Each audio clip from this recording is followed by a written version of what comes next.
আলেমে আলেমে বিভেদ এখন জালিমে জালিমে দোস্তি, আলেমে আলেমে বিভেদ এখন জালিমে জালিমে দোস্তি।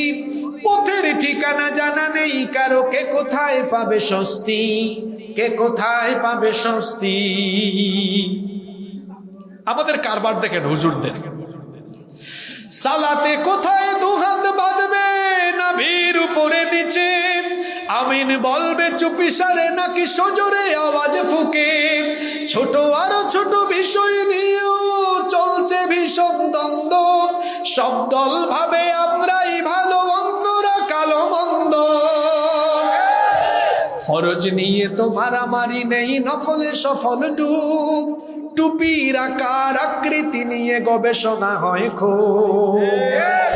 কয়টা জামাত টুপি, এটা হেফাজত টুপি, এটা চরমুনাই টুপি, এটা তাবলিগ টুপি। বাংলাদেশে অনেকে টুপি দিয়া ভাগ করে তাদের দল শনাক্ত করে, আছে না নাই? আপনি টুপি দিয়া দল ভাগ করেন, আর জালিমের দল টুপি দিয়া আলেম চিনে না, কয় গুল টুপি দেও ধর, লম্বা টুপিকেও ধর, এক জায়গায় রাখ, ঠিক কিনা? ফরজ নিয়ে তো মারামারি নেই, নফলে সফল ডুব, টুপির আকার আকৃতি নিয়ে গবেষণা হয় খুব।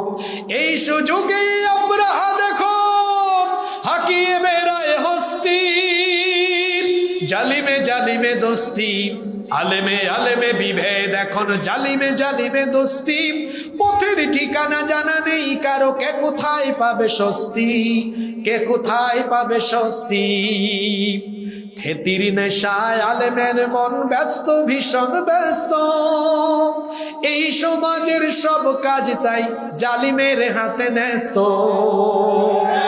নিজের হিসেবে করে না আলেম, অন্যের কথা ভাবে, বিরোধকারীরা জান্নাতে নাকি জাহান্নামেই যাবে।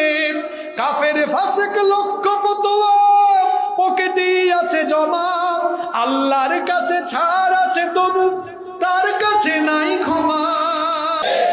হেরার চেরাগে চিনতে পারেনি এখনো আপন পর, জালিমের হাতে চলে গেছে তাই নিজের সাজানো ঘর। সালতানাতের মিনার হারিয়ে আশ্রয় তার বস্তি,